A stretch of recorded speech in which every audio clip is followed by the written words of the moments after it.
Welcome to My Safe Word Is More with your hosts from Survivor and Amazing Race, Corinne Kaplan, stand-up comedian Al Jackson. I'm Chris, your producer, and this is My Safe Word Is More. Nails it every time. Yeah, so good. I just want to say, good to see you, man. Hey, good to see you guys. We actually, we're going to go through a bunch of different things. The first stories that we have are going to be family related, which I'm going to get to in a second. And I know you guys love hearing about my mother and father, so there's some fun stuff in there. And then we're going to talk about the last episode. I told you that I was interviewing with this singles group. Interviewing. Correct. I did interview with them. And we're going to get into that and whether or not I should pull the trigger. I'm actually like sourcing information from you guys. And then we have voicemails, 2 of them. One includes a very big announcement for our next episode and our first in-studio guest. So get fucking hyped. And now, Yeah. this is not at all how I meant to just roll this out. You really sounded like you were trying to motivate the sophomores for cheer this year. No, it gets worse. If you don't bring your A game, bitches. What I was going to say next is unfortunately Chris's father has passed away. I didn't know. I thought that's what you were starting with. And now you're just going. In fact, has happened. V for Vendetta. Just like, let me tell you another thing. I'm so uncomfortable. So basically, I wanted to say that I will let Chris talk briefly about his dad, but the reason I'm bringing him up is that his father, all the stories I've ever heard about him, is that this man was a forever optimist. Like, he literally, when they had to put him in a home and he was suffering from dementia, he would wake up every day and go, well, this place is lovely. Where am I? Like, he was, right? He did. He was the most positive, upbeat guy ever. Just lit up the room wherever he was. Just but like positive. Yeah. Even in his dementia, he would he'd take a bite of food and go, this is so good. Yeah. Awesome. And Great. Chris has been telling me stories about his father for a long time now. And so That's great. I had given it some thought. Like, I was like, wow, I can't imagine what it would feel like to go through life like that. I mean, I do the exact opposite. Yeah. Do you think his dad ever said, get hype, bitches? Before announcing a loved one's passing? No. That was a terrible, terrible intro. I've never seen anybody pass Botch over something up so bad. like somebody to be able to do an in memoriam as they're wiping tears from their eyes. You're Chris, you take it away. It's like you guys had a 2-man group in the 50s. So the reason that this is all tied in is that I have what I would refer to, I am suffering from an incurable disease. And that is my father is the one who diagnosed me. I have what's called schadenfreude. And I'm going to pause here for all of probably the gay men that know what that is, just because I just feel like they would. It's not a gay term at all, but it's a German word. Why would gay men know that? You know what? The only people I've told, and then we're like, yeah, obviously I also have schadenfreude. Do you know what it my is, gay Al? friends. Do you know? I would guess just from context, it's just like you just think everything's going to work out poorly. No, but that's very close. Good Okay. context, though. Here's the actual definition. So it's a German word. The first part, Schaden, means harm. The second part, Freud, means joy. So it literally translates to harm joy, and it is the pleasure derived from someone else's misfortune. Oh, you definitely have that. I know. 100%. So what I've decided is that, like, I don't feel like we have enough resources, my people, the Schadenfreudes. Like, we should have rubber bracelets. We should have a walk to end Schadenfreude. Okay. Right? Like, let's get all in here. So I wanted to explain how I learned of my affliction. So I was on the cruise in Belize, and my father got us, it was like, there's not a lot to do. Like, where the cruise docks, there's like X amount of activities, and they're all shit. And so I was like, all I wanted was to get my hair braided. And then I was like, I will do a city tour. So we hop into like a Sprinter van, and we have this like tour guide. And because it's like a small personal, and God knows what my father had to pay for it, because you do it through the cruise ship, which is like, Oh, yeah. It's like $200 a person to get on a fucking bus. The guy who's actually driving the bus probably makes $5, but the cruise ship keeps the rest. So I hope they have some leverage in that negotiation. There's not a lot of options in terms of employees on the island. It's a fixed amount of true. people there. So we get on this bus and they tell us ahead of time that they're going to be taking us all around Belize City and they're going to show us like the good and the bad. And so we're in like the good area and we're in like their Capitol building area and like it's all like you're just in on this Sprinter van thing. And when we get to the poor neighborhood, I begin foaming at the mouth. Like I've never been more excited in my life. Why? Because I have schadenfreude. Had your hair been braided at this point? Did you feel like you were home? My hair was braided at this point.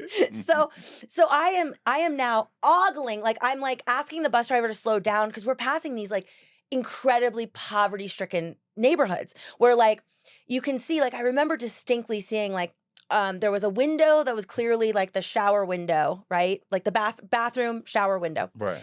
And obviously it's hot as shit in Belize and they don't have air conditioning. And there was a Head and Shoulders shampoo bottle holding up the window so it would stay open because it doesn't stay open on its own. There's an ad you want for Head and Shoulders. Right? Like, hey, our bottles do more than just hold soap, baby. Yeah. So I see this and I grab my dad. My dad was sitting next to me and I grab his arm and I was like, Daddy, can you ask the bus driver to let us go inside? And he's like, what? No. And I said, I need to go inside. Their house? Yes. So I point at the Head and Shoulders bottle and I go, that house. I want to go inside that house. Just offer him some money. I want to go in the house. And he's like, it's very upsetting to me how excited you are for how poor these people are. And I was like, this is not even full throttle. I need to be in the home. You missed your calling as being like a mean princess in the 1600s. Just like, let's go walk amongst the people. Okay, so I know They all had schadenfreude, apparently. yes, but it's like I'm severely afflicted. Like it brings me so much Wait, did joy. you go into the house? My father, he was like, we're gonna get killed if we go in that house. Like this is not safe to exit the van. I don't even like that we're in a van in this neighborhood. I'm not going to say which island because I never want to affect tourism. But me and some of my boys went to a famous island that everybody goes to. And we wanted to do the same thing. We were like, let's get out of the tourist area. We're going to go to the city center. And so we got to the city center and my boy went up to ask the bus driver, would it pick up again at the stop we're going to get off? Because he had met a girl that was going to take us to her house to make us food. And so he went up to go ask, like, hey, can we get back on the stop? And the bus driver said, if you get off this bus, they'll slit your throat. Oh. Like that girl was just supposed to lead us right around the corner. Yeah. Yes. Because as soon as the bus driver heard, like, oh, come to my family's house. Because I did that when I was in Spain a couple of times. Yeah. People on the train would just be like, come meet my family. Yeah, that's Spain. Yeah. So, well, you know what? I have thoughts on that too. We'll talk. I don't know. I'll take a little danger with more fun. Look, I very often, if it wasn't my dad, if it was just me on vacation with some of my friends, I think they would have insisted on staying in the van, but I definitely would have gotten out. It was worth it. Like I wanted to see what the fuck is going on in this place. Anyways, how would you explain that to that manager handing him money and he's like, "Thank you. What is this for?" What would you then say to him? I'm with CBS and we're doing a special on island living. And he'd say, where are your cameras?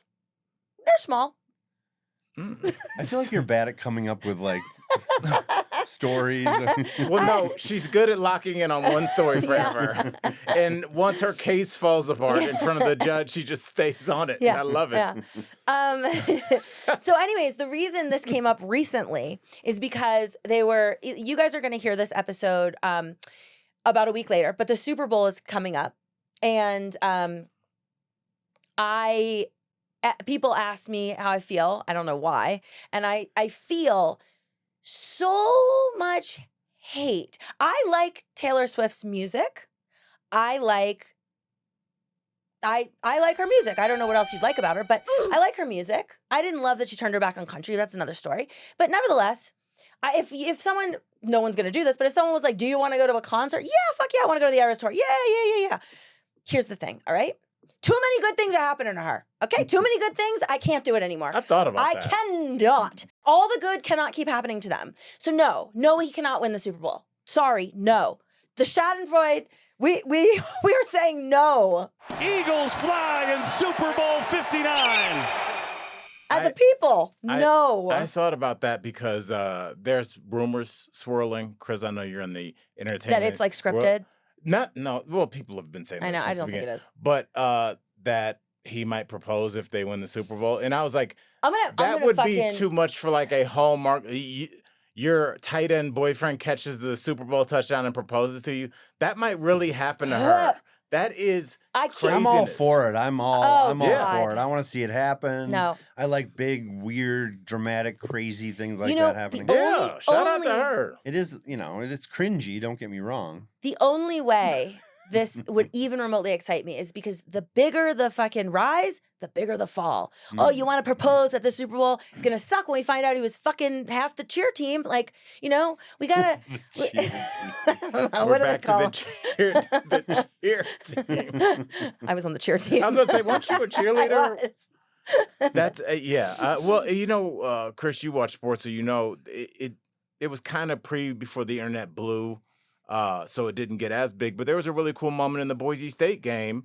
They were playing Oklahoma, who was a big favorite. They ended up beating them on a trick play. The running back runs into the end zone and gets down on one knee, like as they're winning the biggest game on television. With this. And the running back, he had the ring with him in his jersey or whatever.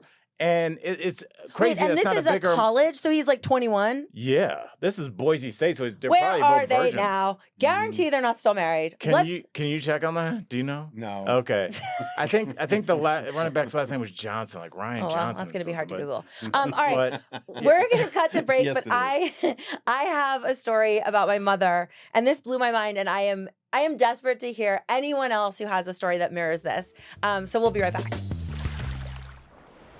Okay, so I had a conversation with my mother, and it was so jarring that I doubled down and called her back on the way to the studio, and I was like, "Hey, I just want to follow up on. You remember the other day we talked about?" And she's like, "Are you going to use this on your podcast or something?" And I was like, "No." But it was so clear that no one would ask a follow-up question on this. So I'm going to roll out the story for everyone. I hope you enjoy this as much as I did. So I'm on the phone with my mother, and we're having a conversation, and she says to me, and I can tell that she's in the car, right? That's fine. And I didn't ask any questions, like whatever. We're just having a conversation, and then she goes, "Okay, I have to go. I have to pay my charge card bill." I go, "Okay." And then it dawns on me, well, she's in the car. So because sometimes if I have to do something, like if I have to input something into a form, let's say, I'm assuming she's paying online. And so I'm like, oh, sometimes you want to think, and then like, you can't do two things at once. So you call me back. And so I said, but I know she's in the car. So I said, I don't understand. And she's like, I don't understand what you don't understand. I said, what do you mean you're paying your charge card? Why does it sound like you're going to pay a human? Yeah. She goes, well, yeah, I usually send a check in the mail, but today I decided to go in person.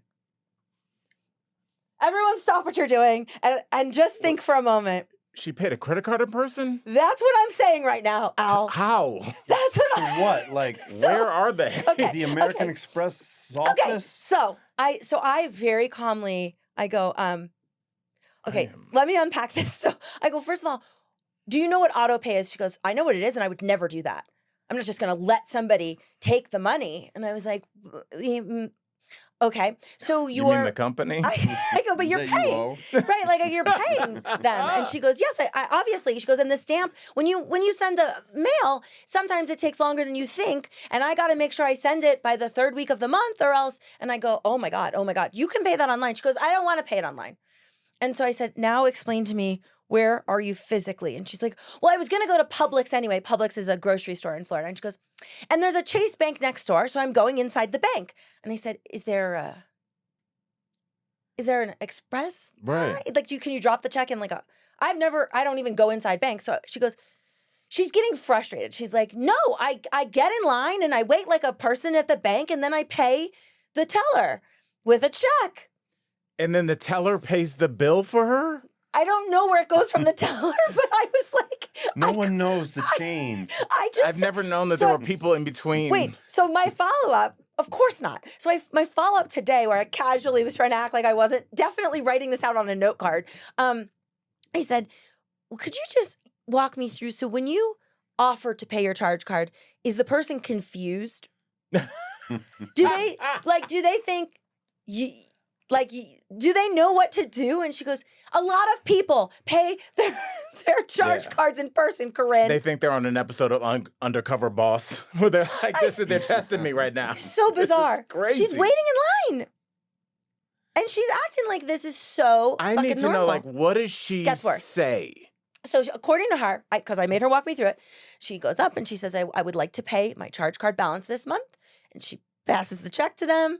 They beep, boop, beep. And then this is what I asked her. And she goes, and then they give me a receipt. And I said, and what do you do with the receipt?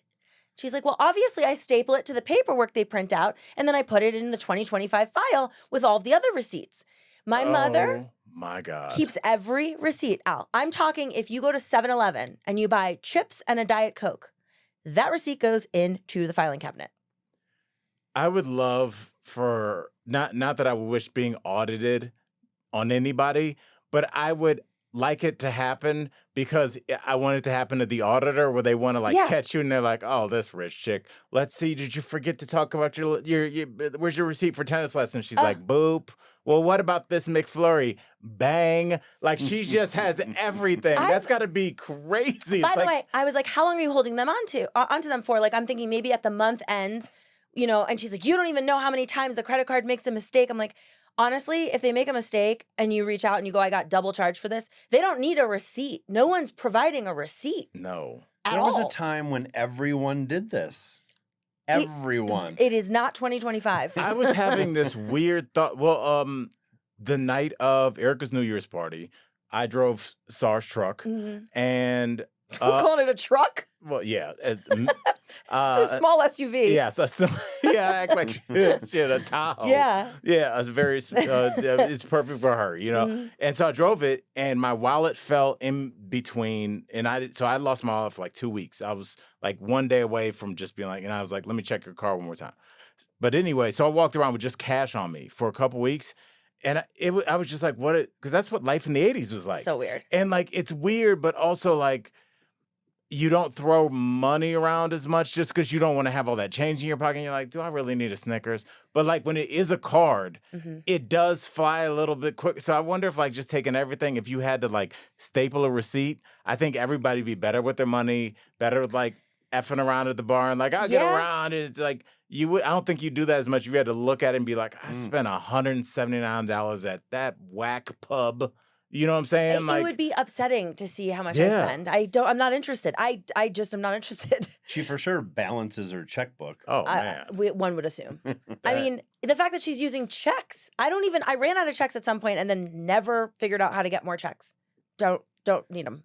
No. Damn. So anyways, I thought you guys would enjoy a little family time here. I kind of like the old school. Nice. I told you my dad never used a computer. My grandmother never used a microwave. Just old school. Like, if you're at my house, I'm going to make you some food, Corinne. I ain't heating nothing up for you. Speaking of, part of my dress up is, these are my grandmother's. This is from the vault. When I go to Florida, I get jewels from the vault. Those are but look so at this dope. pinky ring. I just got it sized on my birthday. Isn't it gorge? That's like what Bishop Magic Don Juan would say. So That's amazing. If you are not paying attention and watching us on YouTube, my safe word is more, you are not seeing all the glam. And I even wear silver boots. Yeah. I was having a rough day, so I did like a little dress Wait, up. are those the silver boots you ordered? These are from my birthday. Yes. Yes, I remembered. Yes, you did remember. Yes. Good job. Okay, now I'm going to talk briefly about In the Loop singles. Here's the deal. To recap.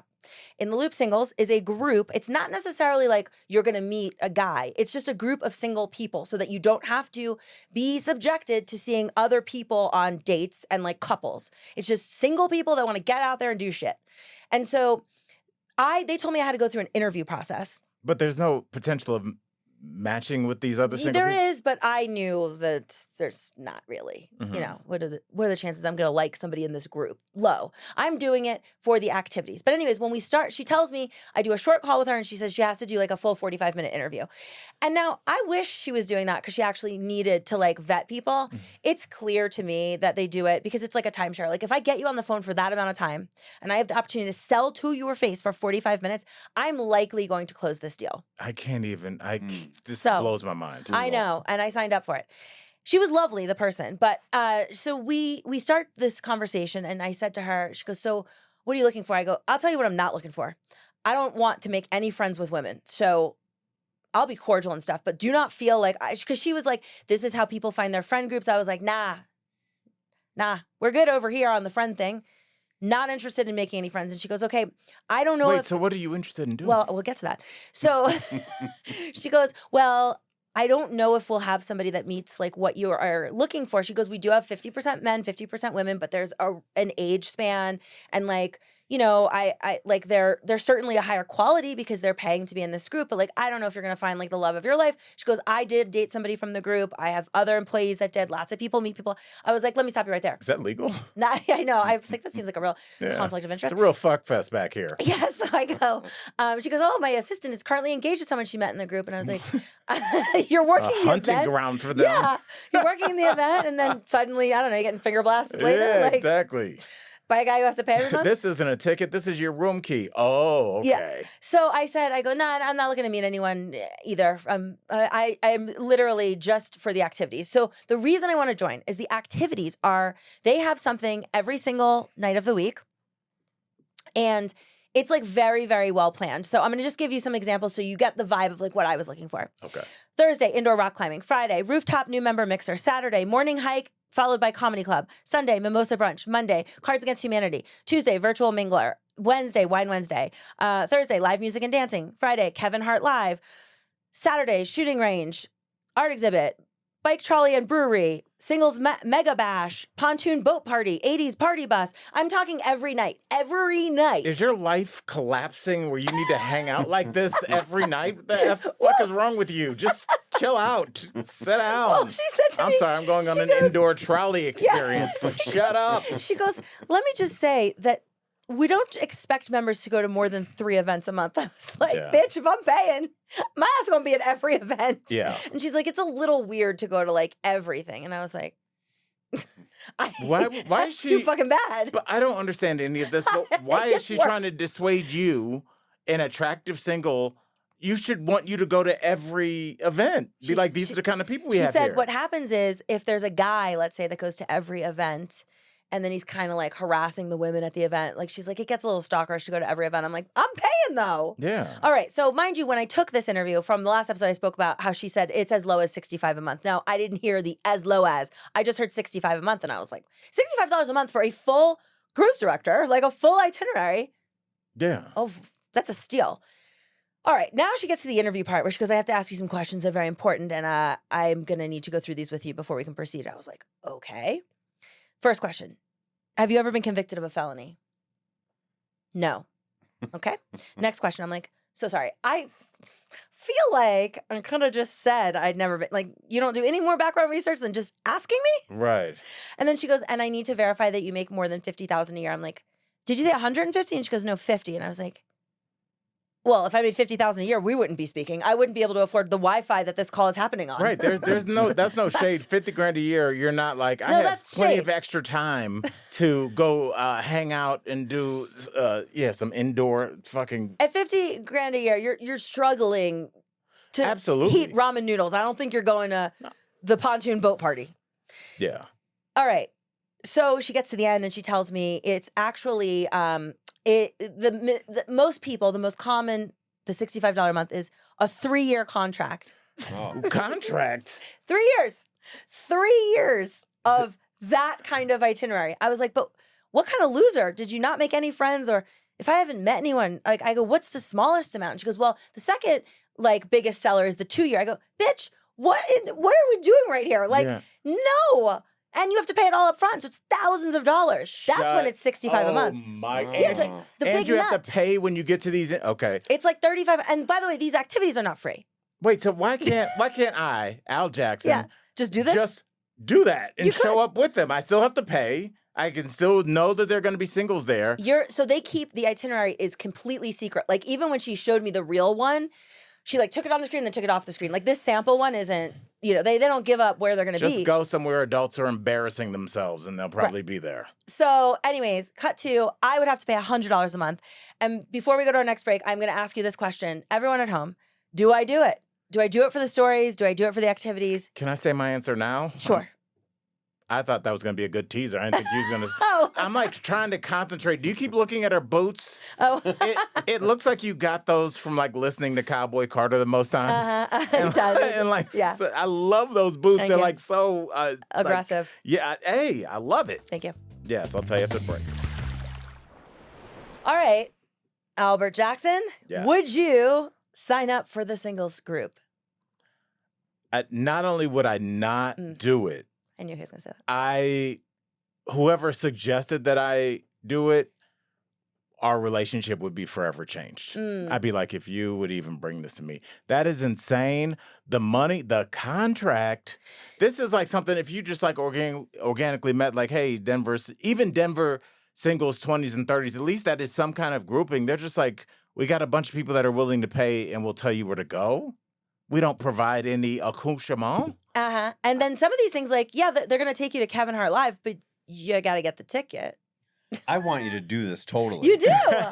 Oh my God. Okay, so you guys are the tiebreaker at home. No, you need to do this. Okay. Because it's great for the show. It is. And also, if you go out, you can tell us about it, and we'll come meet you at some of these fun things and stuff. And I only get 2 buddy passes per 8 months.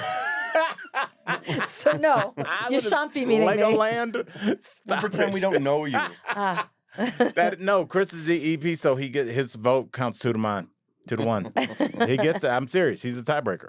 Okay. Well, stay tuned. Okay, I have 2 voicemails, and I want to give you the voicemail number because it's going to be on the screen for those of you watching. But if you are just listening, the number to call in to leave us a voicemail, which you are about to hear some, is 720-295-1209. Now, today, we're going to open with an announcement of our in-studio guest in our new podcast headquarters. And she has left a voicemail to announce her arrival, and I'm going to play that now. Yay. Hi, Corinne, Al, and Chris. It is Eliza Orland. The swimmers may know me as a 2-time Survivor contestant on Survivor Vanuatu and Survivor Fans vs. Favorites, or career public defender Eliza Orland. But most importantly, I was Corinne's partner on The Amazing Race, and I am so excited to be joining you guys on the next episode. You guys are my favorite podcast. The swimmers are truly my favorite, and I know it's going to be crazy. We're going to have so many fun stories, and I just truly can't wait to join you all in studio. I'll see you next episode. Yay! Yes. My best friend and Amazing Race partner, Eliza, is coming to town. That's and so cool. She has agreed to come in studio, and so we're really excited to have her. And I want to ask all of you, if you have questions for her, if there's things you want us to cover, feel free to reach out. I want to know, would she join this group? If what? Oh, if she would? Yeah. Okay, let's ask her. We'll save it for next week. Well, she's like one of those people that doesn't need more than 4 hours of sleep and like has like a million activities. Her life already looks like this, honestly. It does. But if you want to write in, it's mysafewordismoreadvice@gmail.com or the number I just mentioned. But now we have a great voicemail from a girl named Natalie. I'm going to play it and then we're going to discuss. I love, love, love this voicemail, Natalie. So thank you. Okay, I'm going to play it, but this one is a little quieter. They're going to dub it in. So I want it to be closer to you. Chris has heard it. Okay. Hi, Corinne and Al. So this is Natalie. I just listened to your most recent episode, and Corinne, I really resonated about your talk about Rusty and going absolutely crazy over guys that you really like. So I'm 25, and there's only been one guy that I've ever really liked. We went out on a couple dates, like over the course of 2 or 3 weeks, about a year and a half ago. And the end result was that I totally fucked it up. I went totally crazy, but it's been a year and a half, and I feel like I've corrected myself. I've become, more normal. So my question to you is, do you think there's still a chance? He still watches all of my Instagram stories, and he was so kind when we talked, so I'm wondering if there's still a chance if I reach out to him, if maybe he'll still be interested. I feel like I kind of have in my favor the fact that I'm a little crazy. He already knows that about me, but I feel like I've heard that a lot of guys like crazy women. So I would like your take on that.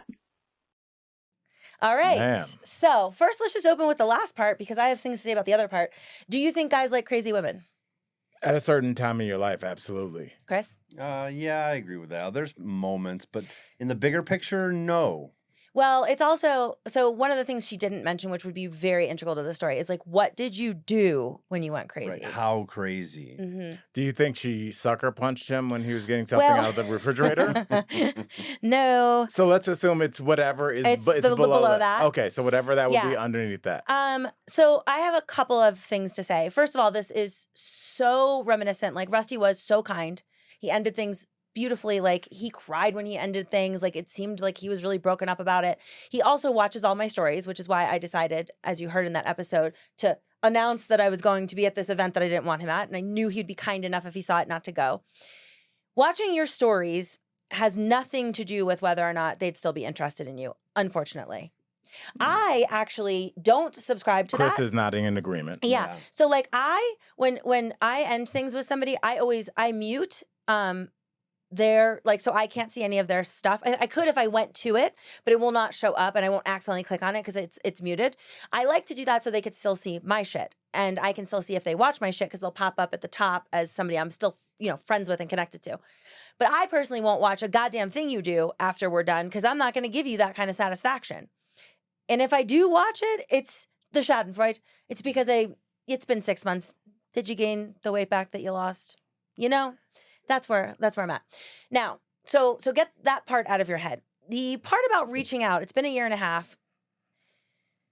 So I would do a ton of reconnaissance before I did what I'm about to tell you. Like, I would not reach out. I just would never do that. I would bump into him. Now, how do you arrange that? There's there's ways. I mean, if you dated him even for just a month, like I did with Rusty, like I know where he goes grocery shopping. I know when he gets off work. Like I know enough that if I wanted to, I'm desperately trying to not run into him, as clear by my birthday. But if I wanted to run into him, give me a week, I could figure it out. And you could organically run into him. Okay, we'll continue. Yeah, I don't know how organic I know what apartment building he lives in. Yeah. I'll get somebody to let me in. I'll work out at that gym for 5 hours till he shows up. Oh my gosh. I know what cup he drinks out of. Yeah. He'll be asleep in no time. Yeah. But you see, what you don't want to do is if you don't do the reconnaissance and you don't know that he's already happily in a relationship with someone else, or I don't know, maybe he lost all his hair. You don't know enough. Like, you got to do a bunch of recon, and then I would attempt, because the problem is, I know that you're looking at this like a fucking Disney movie. Like, oh my God, I'm going to reach out and he's going to be like, I do miss you. And it's okay that you went crazy. And it's just not how life works.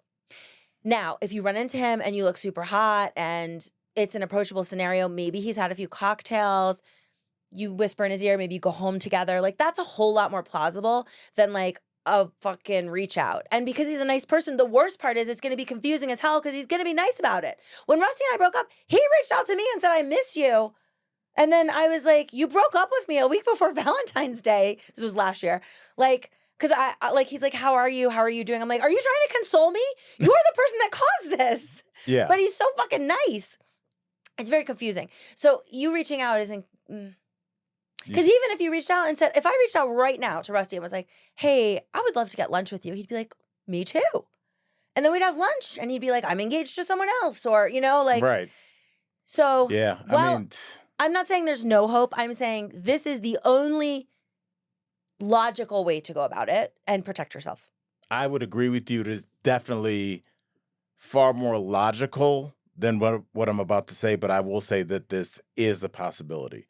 Whatever you did and whoever he was when you guys first broke up isn't necessarily the same person that he is now. He might appreciate a lot of, I know that I've looked back on relationships and appreciated something about him that maybe I was too immature to see, I was just like, I remember early years ago, I had a girlfriend that was really funny, but she was dry.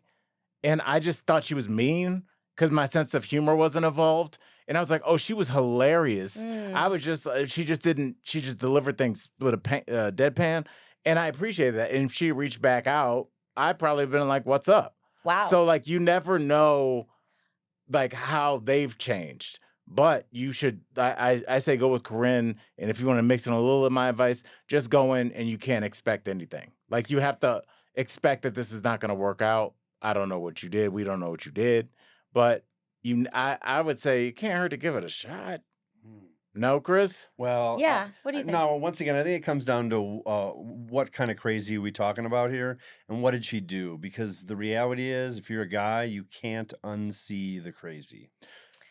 That is one of the truest things I've ever heard somebody say. Because when I saw crazy in 2 different occasions with 2 different people, and that was it. You can't But you wouldn't, yeah.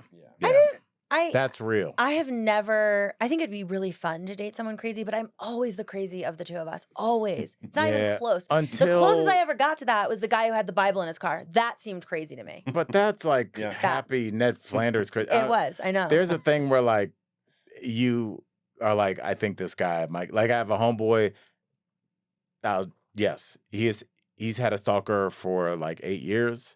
She is super attractive. And it's affected his life. It affects like where you like all you need is one really crazy person, and it could affect the rest of your life. Because the cops are like, when he attacks you, after that we can get him. Like, no, I don't like the order of that. So like, yeah, you watch what you ask for. There's some crazy dudes out there that'll be like, nah, you ain't seeing nobody else. A lot of dudes. I dated like a steroided up monster in college, and he would go crazy, not on me, but like on everyone else. Was it every time he looked at his tiny balls? No. He had a nice package, actually. He was a total like wild animal, like a fucking wild animal. It was so hot. Yeah, there's some people that you will, if you live long enough and live in enough places that are, it's almost not even disrespectful to call them feral. They're like people that don't follow any rules at any time. I've known girls like that, and they weren't physically violent. They were just like, they would just go into a bar and like, you know, as a bartender, they would just reach and grab a bottle and pour, and you're like, I am with and they're not trying to be funny. They live life on like a different mode of Grand Theft Auto. Yes. I remember once we were at a bar. This is not like something that I thought was hot, but he took what he wanted. He just did whatever he wanted. Yeah. We were at a bar, and there was a garbage can, you know, like whatever the bar shelfy thing is, and then there's like a big garbage can underneath it where they're throwing out the beer bottles and whatnot. And he just started peeing into it. He was just like, I don't know. I didn't feel like going to the bathroom. And I was like, all right. We're doing that now. Yeah. Okay. Anyways, well, guys, that is crazy. Our show. I know. My parents are going to listen and be like, because I only dated 2 guys in college. They're going to know exactly which one this one was. They hated him. Your parents seem to have been full of wisdom this whole time. Well, guess what? He had a black Amex when we were in college. So everyone can go fuck off. And he paid it at the bank. Yeah, exactly. At the teller. Chris, do you have any final thoughts for us? Well, I think a lot of people have this schadenfreude. I think a lot of people have this, but I think no one admits to it. They just don't admit to it. But you just pioneer.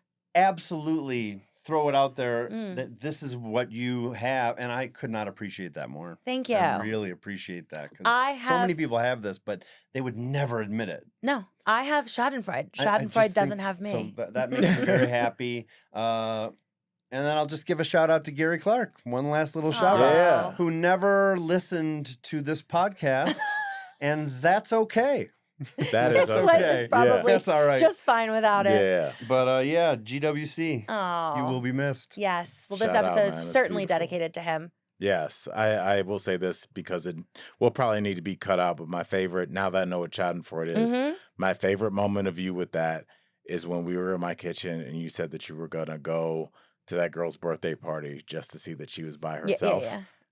That'll stay with me forever. Yeah. Like forever. I know exactly where I was standing. I know. Nobody knows what you're talking about. But basically, there was a girl I was following, cyberbullying. I mean, I didn't do anything, but I was just like casually following her. And she was a real loser. And she was trying to get people to go to her birthday. And nobody went. And then she rescheduled it. And then I wanted Chris to go with me. And then we weren't. I would have gone. Yeah. And we weren't.